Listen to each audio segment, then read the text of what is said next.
Welcome to round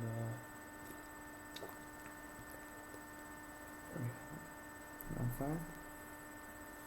Feeling a little bit sleepy, so we're gonna try and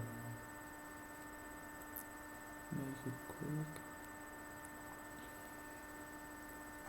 And let's get into it.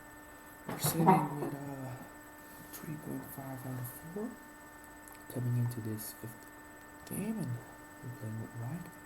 And we can finally get ourselves d4, d5. So it's a little bit annoying. We get knight c3, knight f6, and now finally bishop f4. Now this is the so-called Joe Babalanda. We finally get it. We were supposed to get it on round 2, I think, was it 3?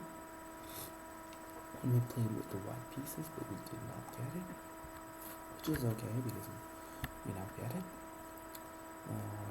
My opponent goes for the bishop out of the pawn chain lines. Maybe knight f3. After e6, g4, bishop back, h4. My opponent goes h5, the best attempt to play this position.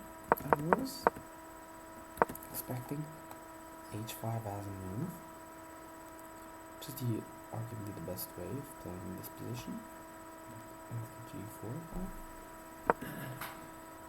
Yeah, opponent goes for this with h5, go g5, knight fd7. Now I play e3. Now bishop d6 is a mistake, and here I don't play the last way because I do not take the bishop. I protect the bishop with the knight, which is a common idea, but not in this setup when we could have taken the bishop and damaged the structure. Because black learns that after knight b6, black is doing fine, but it's a little bit complicated. Opponent goes for queen e7. It says it's inaccurate, but it also says it's the third best move.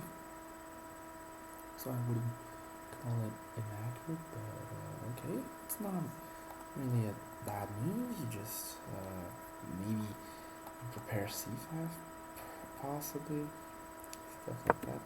I just go bishop d3, which it also says it's an inaccuracy. It probably still wants to take the bishop, but also likes knight b5. I saw knight b5, but it doesn't really look anything special. Anymore for any opponent. Okay, knight b5. Knight b3. Not really position. I just tried to stick with the principles, with the basics. Bishop d3, bishop takes, queen takes. Now we're threatening g6, but my opponent here completely collapses. He goes for the move, pawn to b5, which is a blunder. United blunders the d5 pawn. I take the pawn. I'm targeting the queen, so he can't take my bishop. None of v4 works because I just take the f pawn, line up 2 pawns. So in this position, my pawn plays queen e6, and I saw I could just take the e pawn. Now, queen is protecting the knight, and we're just doing completely fine. We have knight takes, pawn, bishop takes, and now queen takes. Now here I play queen e4, which is targeted as a mistake. But the thing is, I mean, you just get into an endgame, up a pawn, and yeah, that's about it. Engine wanted me to castle and try to just maintain my advantage because there's still lots of pressure being made with here, but I didn't really like this g3 move. This knight from h to f4. But yeah, now you're just giving him a pawn, rook h f1, I guess, and the queen is not looking that great. I just didn't want to give him a pawn. And I thought, had I traded queens off the board, it would have just been maybe a slightly worse endgame, but for me than what it could have been. But it would just be a tough grind. So he goes knight c6. Here I castle. Engine wanted me to just throw the king in the center, but which is also which is good because it helps defending the e3 weakness. Opponent also castles long. We go rook h2 f1, rook h2 f8. I was trying to move out, and he is defending.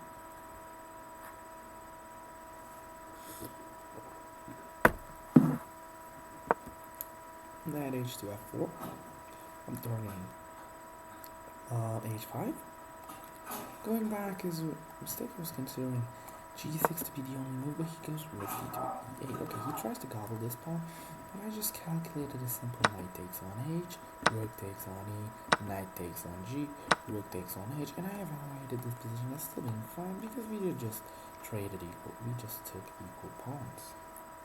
I'm still a pawn up. Just go knight f5. Attacking the rook, getting the knight into some good squares, threatening to take the bishop. Rook h5 is played. Here, g6 is powerful.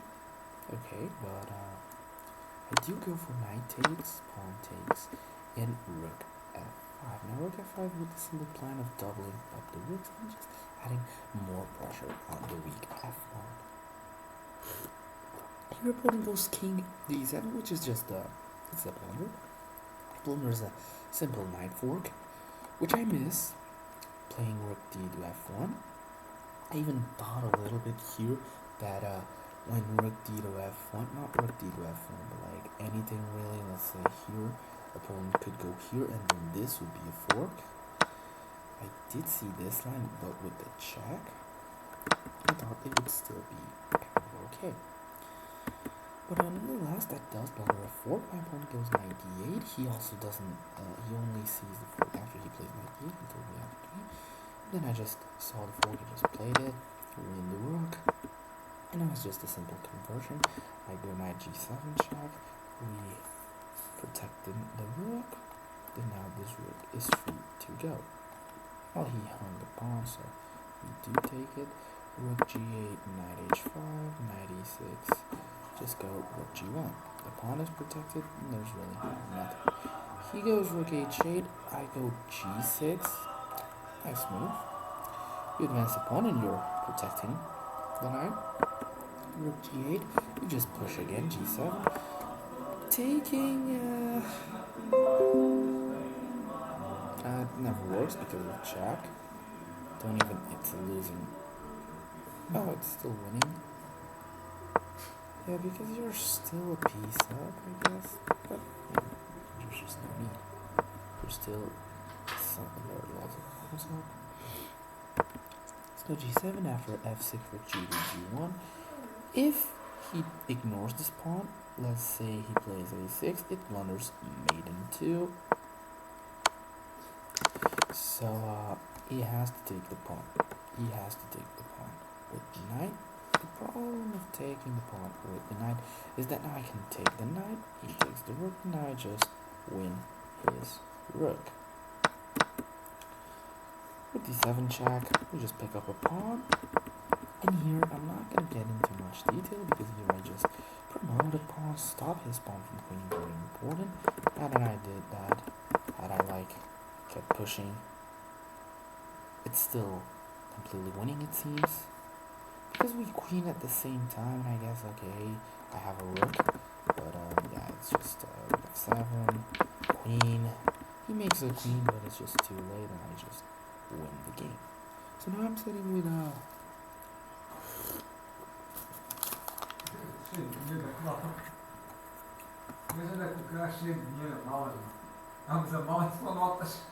yeah. Olha, vê. So let's just show you the review of the game from the chess.com analysis point of view. I'm not gonna get into much detail from this game. This is just a joke browser, and you get tons of those. And I did play it. Well, I don't have much to say of the game, and I'm feeling tired, so I'm not gonna get into much detail. Let's just check the review. We played with an 89.6 accuracy, with the 78.5. A little like the first round. We had these things. Yeah, just the loss of the pawn in the beginning is just completely awful. Played a good opening, we played a good middle game, not like great, but we were confident. Yeah, we just had a good game. We're gonna go into the 6th round feeling confidently with a 4.5 out of 5.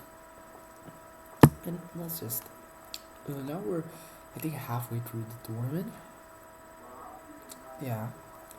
Yes, we are. We are halfway through the tournament. We're gonna keep going. It's gonna be okay. We're gonna keep going, playing good. Wow. And yeah, bye. This one is short. I don't really want to talk about the game very much. It's just a game, We did what we could. There's also nothing much to be analyzed, I guess. I mean, I had him here with e5, and he I was seeing c5 as like the main attempt for him to cause troubles. But yeah, it doesn't like it. Of course here he has to go g6. If he doesn't go g6, I'm gonna go g6 myself. But then the e4 plan just is on. But knight g8, I don't like the knight g8. What about this? Just f6 and play on, I guess. It's probably what it says. Yeah, f6. Let's say takes. Knight here, e5 takes. Now this pawn is falling. Yeah, not an easy position. Not an easy position at all. Yeah, but you know how they go. But yeah, here I didn't take the e-pawn. It's also good, I guess. I think. But it's not nowhere near as strong. Just taking the pawn. Takes. And here actually continuing with long castles. And didn't continue with long castles. Just waiting for this. Because I guess this endgame is holdable. But yeah, down a pawn, it's not easy. It's not easy at all, especially when he gets rid of my double pawn in exchange for some of his pawns, which I'm always taking that, because now the pawn structure is still weird with the pawns disconnected, but it's way better than what it was. We just play. The fork was lucky. Without the fork, it's still winning, and because the structure is just now clean, and there will still be lots of conversion, but yeah, we won the game, and let's see how the next round is. We're gonna be playing with black, and yeah, that's about it. Adios.